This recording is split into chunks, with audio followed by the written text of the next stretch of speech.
Asian World Cup qualifying. We're a week removed since the March round of games ended.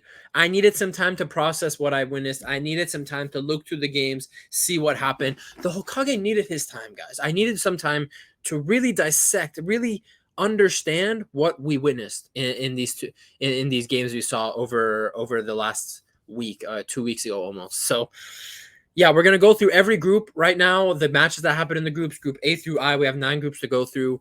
Key thing to note in this round of World Cup qualifying games was the teams played each other twice. They played the same team twice. So, for example, in Group A, Qatar and Kuwait, Qatar played at home against Kuwait, and then 5 days later they played in Kuwait at home against Qatar. So this is interesting to see how teams from the first game, depending on the result, changed their game plan and changed their lineups 5 days later when they played each other, basically twice in the space of 6 days. So that was a key thing about this. Very interesting to see how things change from one game to the other. So I think that kind of produced some interesting results, needless to say. So we have 9 groups to go to. Let's not waste too much time. Group A, Qatar versus Afghanistan. No, not Qatar versus Kuwait. We're gonna start with Qatar versus Kuwait. Results to my left of the left of the screen. How the group stands to the bottom of the screen. Let's get into it. Group A, Qatar versus Kuwait. Man, this guy Akram Akif in the first game, this guy just keeps scoring for Qatar. 2 goals, leads Qatar to the win. Domination by Qatar. What else do you expect when from Qatar in a home game when they have won 2 Asia Cups back to back and they just seem to not be able to lose as the home nation in the last Asia Cup? What do you expect? But in the return game, Qatar versus Kuwait, much closer game. Kuwait seemed to have more confidence to attack Qatar with in front of their home fans.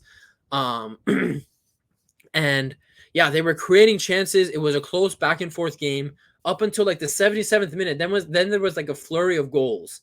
77th minute, Almoz Ali scores against kind of against the run of play. Almoz Ali scores. I want you to take a wild, educated guess at who assisted Almoz Ali. Yes, none other than B-Tech Mohamed Salah, Akram Afif assists Almoz Ali for the goal. But you see that goal and you think, Kuwait, what a missed chance. You guys were really getting there, almost about to score. They equalized just 2 minutes later. Just 2 minutes later, they equalized. Beautiful header into the box, beautiful cross and beautiful header, bottom left corner. But Kuwait, they fall asleep off of kickoff. This mistake there was like a little bit of miscommunication, a missed clearance from the Kuwaiti left back. I'm forgetting his name. Almoz Ali takes advantage, runs in behind with a long ball, lobs the goalie, 2-1. Almoz Ali double, gets Qatar the 2-1 win against Kuwait, giving them 4 wins out of 4 on the group so far. And yeah, I mean, I feel like if you're Kuwait, you don't that home game against Qatar gives you confidence. I know you're 4th in the group right now on 3 points, but you play India and Afghanistan. You can get 2 wins there the way you played. And for Qatar in the driving seat, so, as much as Qatar bother me and I could hate on them all while, I don't hate them, but like they annoy me. They can annoy me all they want, but something you have to give Qatar is that they have players that continue to always perform for them. Almoz Ali and Afif always scoring from them when they put the national team jersey on, no matter what they're doing at club. I'm pretty sure you could pull Almoz Ali and Afif off the streets in the middle of a midlife crisis, drugged up on all kinds of things, and they'll still drop a hat trick for Qatar in a World Cup qualifying game or a round of or a Asia Cup group game. You know what I mean? Like that's just who they have. That's a great quality to have for Qatar. So cool. I wish Iran had that. We don't have any freaking consistent goal scorers. But anyway, other game, India versus Afghanistan, man. India. Wow. Oh, wow. Oh, my God. PSA, public service announcement. Let's put Sunil Chetri to rest. Let him retire, India. Stop hyping him up. You guys keep hyping him up. And this bag of bones, Sunil Chetri at 39, just won't retire. Give it up, man. The guy might have a heart attack on the field any moment, bro. Any moment. He's 39, walking bag of bones. You guys are still playing him. India with 1 win in 13 games. Embarrassing, man. You guys, the Indian fans, especially just compounding after that terrible Asia Cup performance for India. All the hype the Indian fans were giving this India team. To do this, man, you have to just pipe down.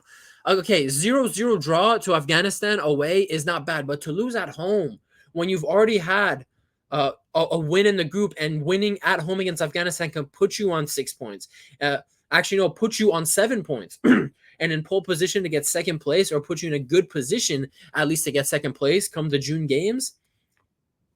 It's a missed opportunity, India. It's a missed opportunity. To lose at home is just embarrassing. So, yeah, very bad from India. It's just such a mess, such a poorly run organization for India, their football and everything. And Afghanistan, man, they've opened a nice door for themselves to contend for second place come the June games. So the World Cup dream is still alive for all the teams in this group: Kuwait, Afghanistan, and India. Either three of those teams can make it as the second place team into the next round. So very interesting stuff. Yeah, this is an interesting group. Qatar is going to finish first, but the battle for second is still roaring. Group B, let's get to Group B. The group containing the mighty Samurai Blue Japan, North Korea, Myanmar, and Syria. Let's start with Japan, North Korea. Japan standard 1-0 win at home. No, it was standard. It was a standard win for Japan at home, 1-0. They scored early, and they just could not get that next second or third or fourth goal. They were getting close multiple times. They dominated. North Korea had nothing for them. I'm not even sure where North Korea gets their players, to be honest, but whatever. Dominated North Korea, scored early, couldn't get the goals. And yeah, professional win, Japan to bounce back after that embarrassing, not embarrassing, actually. It was just a tough Asia Cup defeat, losing to Iran, a team that's also one of the bigger Asian teams. It's not embarrassing, actually. That was a little too much, but yeah, good bounce back for Japan, 1-0. Something I liked about Japan in this game was the youthful backline they played. They played Sugawara, Itakura, Machida, and Ito. All four of those players playing in Europe. I think Machida plays for Union, the Belgian team Union. Itakura for Mönchengladbach, Ito for Stuttgart, and I think it's Sugawara plays for AZ Alkmaar in the Dutch league. So strong back line. I like to see that they didn't just outcast Ito after his disaster clash against Iran in the quarterfinal of the Asia Cup, but good to see Japan bouncing back. And obviously, in the away fixture, game got canceled against North Korea, and in the end, it actually ended up as a forfeit for North Korea. So Japan win 3-0 by forfeit. Don't really know what happened.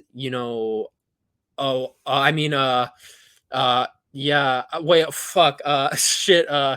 Yeah, North Korea. I don't know what happened. This glorious country of North Korea, one of the greatest countries, the country of freedom, better than the USA, better than Russia, and all these countries. All their citizens are happy. I'm not sure why it got canceled. How can it be possible that Japan cannot go play in the beautiful country of North Korea and to play in front of the beautiful, their ugly and disgusting they're beautiful. They're beautiful, all knowledgeable Kim Jong-un, very knowledgeable, very beautiful human being. Yeah, let's just move on, guys. Let's just move on. I saved myself there. Very beautiful country, North Korea. Very amazing, best team. 5-time World Cup winners, North Korea. Unlucky to lose against Japan. 5-time World Cup winners, North Korea. Amazing team. No one is ever better than North Korea. Anyway, let's just move on, guys. Let's move on swiftly. Syria versus Myanmar. Let's just move on, guys. Let's just move on. Anyway, standard. Myanmar is one of the weaker Asian teams in this round of qualifying. Sorry, I got nervous there.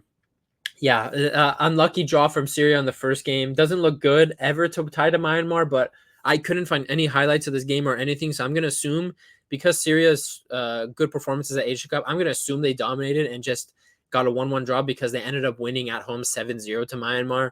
So not much to say there. Doesn't really matter. They won 7-0. Who cares about the draw? Maybe they would have liked to get that extra 2 points to really establish second place, but let's be honest, the amazing 5-time World Cup winners North Korea and Myanmar are not going to do anything. So second place is basically confirmed for Syria here. Nothing really much to say. Syria and Japan have this group on lock. Anyway, next group, Group C, South Korea, Thailand, Singapore, China. Let's start with South Korea, Thailand. South Korea dominate the first game, but Thailand kind of get a smash and grab goal. New coach Sun Hung Hwang for South Korea Start to strong lineup. Only Kang and Lee didn't start, and Hwang Yi-chan wasn't there because he was injured. Strong lineup. In my opinion, South Korea played a strong game, but Thailand never gave up. They fought back, and they kind of got a goal off of a cross/shot, and an untracked runner came and put it in. But in the second game, again, South Korea strong lineup. Kang and Lee starts this time.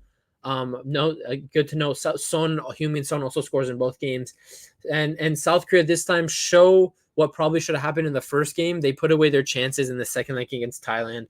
Very strong game, and to be honest, and they already look better under a South Korean coach.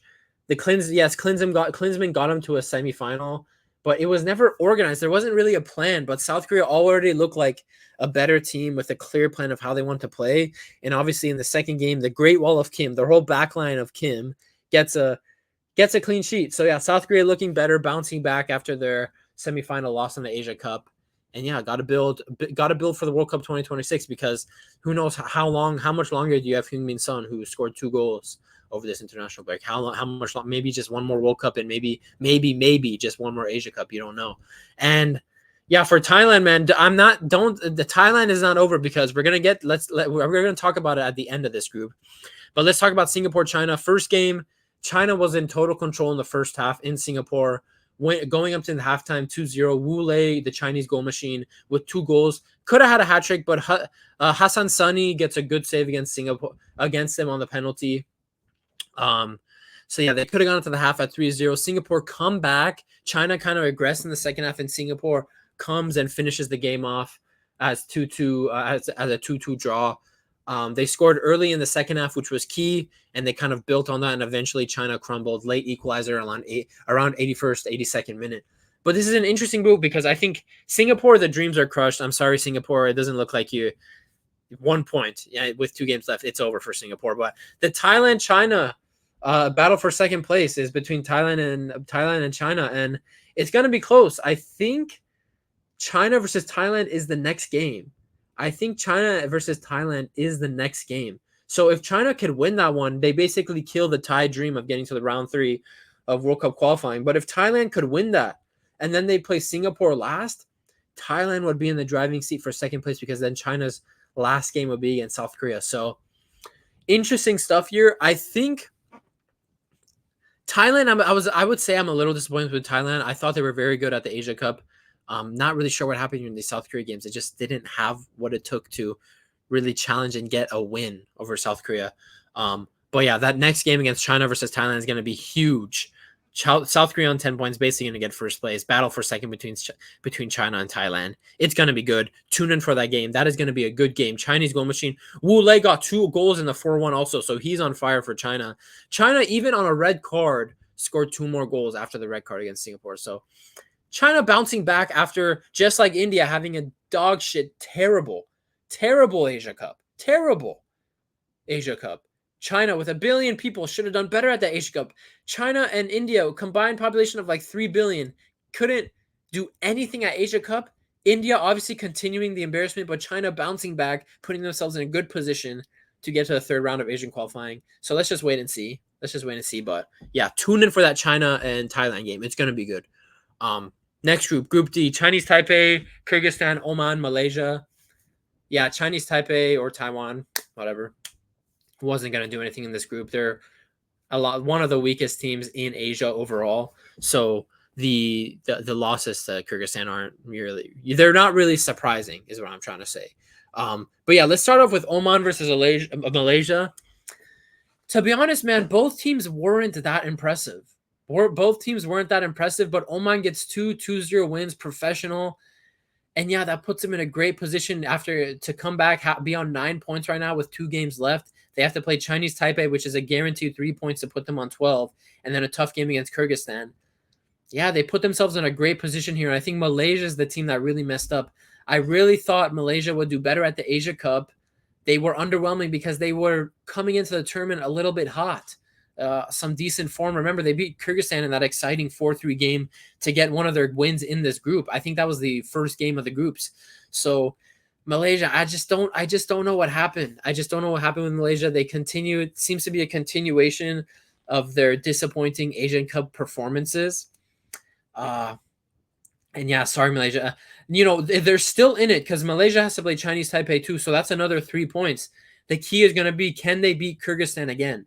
Can they beat Kyrgyzstan again? I think they can because I'm not too hot on Kyrgyzstan. I think their team is kind of aging, but I still think Malaysia can beat Kyrgyzstan and Chinese Taipei, basically Taiwan, to get through. But yeah, that's why Malaysia and Oman games, both teams weren't that impressive.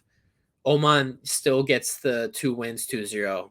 Cool for them. And Kyrgyzstan, Chinese Taipei, not much to say there. Taiwan, they were never going to do anything. They were never. I don't think they're going to go on to get any points in this group. They're just going to be there for a free 3 points. That's what they're there for. And Kyrgyzstan doing what they had to do to get 6 points. But I really think them being on 9 points is a little bit of a. I don't know. I just don't think they're as strong as people think. I think they will lose to Oman and Malaysia, to be honest, in June. But I'm not going to make any predictions now. I'll make predictions when that time comes at like the end of May, because a lot can change from now to June. But yeah, this group is it's kind of rare to see at this stage a group where 3 teams can still get first place. It's pretty rare. So yeah, interesting stuff going on in Group D. Group B, my boys, Iran in the group with Uzbekistan, Hong Kong, Turkmenistan. Let's just start with Iran. 5-0 and 1-0 win. 6 points. Kind of expected. Gananoy, Iran's coach Gananoy, executing on the promise of playing younger players in the first game against Turkmenistan, playing guys like Hazbavi and Haidani and all those guys, giving guys like Fadla chances, and getting a 5-0 win with youth. But it didn't make sense to me that in the return leg in Turkmenistan, that you go back and revert to playing all the older guys, like the same defense from Asia Cup and all that. I didn't really understand the logic behind that. The 1-0 win wasn't that impressive as the 5-0 win. But also, and the away, the Turkmenistan pitch was so bad. So bad. So yeah, man. Iran, professional 6 points taken here. Yeah. Hong Kong and Uzbekistan, same thing for Uzbekistan, continuing their strong Asia Cup campaign. They 2-0, 3-0 wins against Hong Kong. I say Hong Kong would be a little bit disappointed, to be honest, because this is a team that was at the Asia Cup, and to be on 1 point, same points as Turkmenistan. Yes, I understand Iran and Uzbekistan are much stronger than you. Yeah, it's just a little disappointing for Hong Kong here. So yeah, Iran and Uzbekistan battling for first place. Iran, I think the final group game is Iran and Uzbekistan. So let's be honest, Iran's probably going to beat Hong Kong again. Uzbekistan is probably going to smash Turkmenistan. And then it's going to be last game of this group, Iran, Uzbekistan, to determine who gets first. So definitely I'm going to be tuned in for that. I might do a watch along for that one too, if that's how things play out. But definitely tune into that game if you want a hard-fought, rugged game for first place in this group. But impressive. Iran bouncing back after their terrible, embarrassing Asia Cup. Not being able to get to a final after beating Japan. Good bounce back, 5-0, 1-0 wins. Good to see them get clean sheets. That's something I want to see from this Iran team. And then Uzbekistan themselves getting those clean sheets and getting those goals. So yeah, standard and Group E, but the fight for first is still on between Iran and Uzbekistan. Group F. Group F. Group F's in the chat for Vietnam. F's in the chat for Vietnam. Let's start with Indonesia, Vietnam. Indonesia, man. Close first game, but Indonesia get the 1-0 win. But then in Vietnam, to pull up to Vietnam's home and beat them and smash them 3-0. Huge. Taking full control of second place in this group. Huge wins for Indonesia. I cannot understate it enough. I cannot say it enough. Indonesia, huge wins. Huge wins for Indonesia. Very, very impressive. I can't say it enough. Indonesia, very impressive. They were at the Asia Cup. They're building on something special here, Indonesia. I think they're showing that, like some other teams we'll get to in a bit, that they're not here to just make one Asia Cup and, be gone. They're here to actually try and push to make the World Cup. That should always be the goal for any team that's serious, to actually really push for that World Cup and to get these 2 wins against Vietnam. Very, very impressive. It's like a little bit of revenge too, because 4 years ago in qualifying back then, Vietnam was the team that smashed Indonesia like 3-1 and 4-0 across 2 games. So how the tables have turned, man. 4 years later, Indonesia are killing Vietnam's World Cup dreams this time. And yeah, Vietnam just disappointing their fans again. It sucks to be a Vietnam fan. You got to take it on the chin. I expected more from Vietnam after their 2021 Asia Cup performance, but it's just been downhill from there, really. Vietnam downhill from there. I don't see them really coming back and bouncing back from this because they still have to play Iraq. And I think Indonesia can solidify their second place by getting that win against the Philippines, no matter what happens in the Iraq game. So F's in the chat for Vietnam, man. So yeah, Indonesia, very impressive. And I haven't shown much love to Iraq, but Iraq, two wins against Philippines, kind of expected, 1-0, 5-0. Yeah, that's kind of expected. Iraq, a team that is okay. And the Asia Cup, I really didn't think they do that well, but now I have Iraq's on my watch again. And Hussein getting 2 goals in that 5-0 win against Philippines, being able to be that reliable goal scoring machine, bro. Iraq can be a dangerous team. The big teams will want to avoid Iraq in the round 3 of qualifying, man. Very strong team, as you see.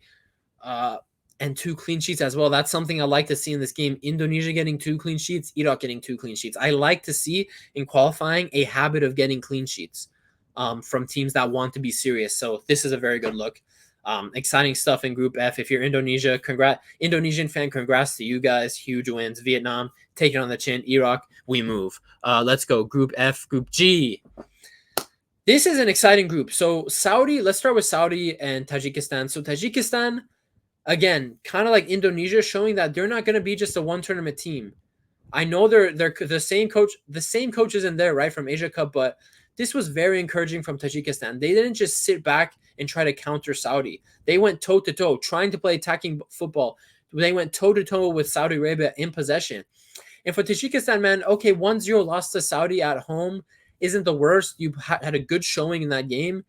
And at home, I guess they'll be a little disappointed getting the 1-1. I think they could have pushed through and gotten a 2-1 win, 3-1 win against Saudi, but it just didn't fall to them. That is the best team in the group, Saudi. So they do have a chance to play. They will get another 3 points against Pakistan and then a huge game against Jordan.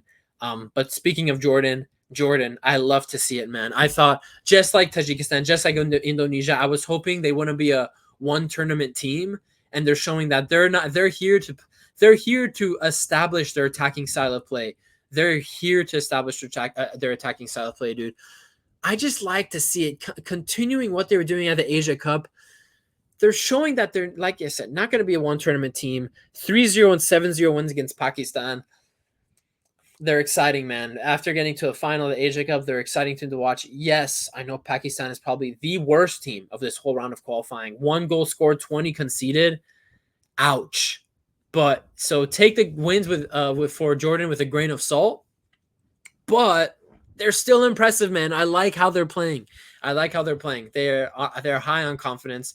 This is going to be a tough team to play against in the future if they get to round 3, because the game against Tajikistan and Jordan is going to be huge. That's going to be a huge game. Tajikistan-Jordan is the next match also. So it's not the last match of the group. That's the next match.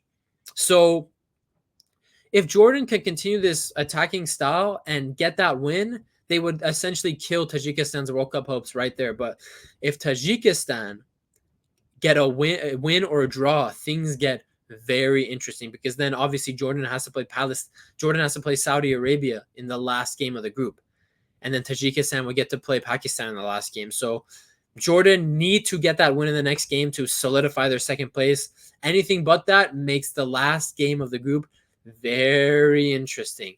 Very, very interesting. So yeah, Group G, exciting stuff. The bummer is that I think all 3 of Saudi, Tajikistan, and Jordan deserve to be in the round 3 the way they're playing. But unfortunately, Saudi is definitely first. One of Jordan and Tajikistan is not going to make it to round 3 of qualifying, which sucks to see because they're 2 quality teams on the up and up. And yeah, that's the luck of the draw, man. This is why that next game, Tajikistan, Jordan, is huge. Tune in for that one if you want to see a highly contested game. I'm going to keep these last 2 groups short because it's very standard. I think let's just start with Group H. Keep it short. There's a very clear order and quality for this group on the field and on paper. You have UAE and Bahrain as the 1 and 2 in terms of quality, and then basically Yemen is the third best team. Nepal is definitely the worst team in this group. The group on paper, people would have probably said UAE first, Bahrain second, Yemen third, Nepal fourth. It's playing out like that. The points are showing that. It's based unless Bahrain get a shock win against UAE. I don't see that happening. To be honest, I don't see that happening. So this group is probably going to stay the way it is. Very standard stuff. Nothing crazy going on here. Bahrain with 2 solid 5-0, 3-0 wins. Yemen giving UAE a game in the first game, but UAE still pulling through with 2 wins. So not much to say about Group H. Not much to say.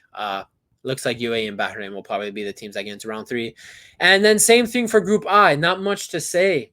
It's just the same thing as Group H. There's a clear ranking in terms of quality of these teams and quality of their play and quality of players they have. Australia, 2-0, 5-0 wins. The funny thing about Australia is like at the Asia Cup, I felt like Australia was playing rugged and very basic football, but you could see that if they try to play football, they try to play like football, like passing and all this, and to actually create quality chances and goals, they can do it. They can do it. Obviously, Australia did play both games in Australia. You can't play in Lebanon right now because of things happening there. But yeah, solid 2-0, 5-0 wins for Australia, and Palestine continuing their hype, their form from the Asia Cup. Dabagh getting a hat trick in that 5-0 win against Bangladesh. He is turning into kind of like Hussein for Iraq. Dabagh is becoming that guy for Palestine to get them the goals, and it looks like Palestine, man, getting it to round 3 of World Cup qualifying, going into that round with true belief that they could really make a push to the World Cup. And like I said, in Group H, there's a clear order of team quality and quality of play. Australia is obviously the best team. Palestine's second best. Clearly, Lebanon's third, and Bangladesh is fourth. So, yeah, very simple analysis there of Group I. Not much to say. So, yeah, that's the groups, guys. Let me know what you think. I was really interested with these games with teams playing each other twice in the space of 4 or 5 days. Yeah, lots of highs and lows. I think the biggest losers this window, this round of games, is India, Vietnam. Yeah, India, Vietnam are probably the biggest losers, and Malaysia. India, Vietnam, and Malaysia are probably the biggest losers of this window.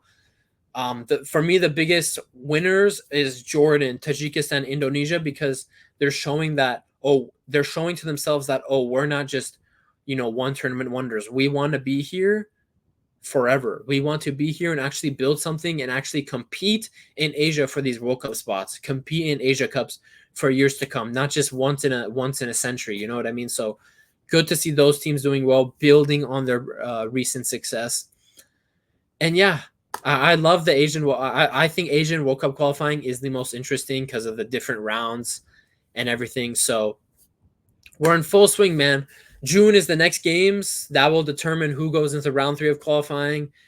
And yeah, it gets real, man. It's getting real. It's getting real. If your team is doing well, stay grateful. If your team is doing if oh my god, I just lisped. If your team is doing well, stay grateful. If your team is doing bad and you guys are in the dumps, like the Vietnamese and all those guys, Singapore, India, Malaysia, stay gracious. Stay grateful in the good times. Stay gracious in the bad times. In the words of the great Dustin Poirier, I'm going to end it here. Let me know if you like the video. Let me know your thoughts, guys. Talk to me. I like making the Asian videos the most because you Asian fans interact with me the most. Screw the European fans. They suck. So yeah, guys. Hope you enjoyed the video. I'm going to go and drink water because my throat is so dry. Peace, peace, peace, peace, peace.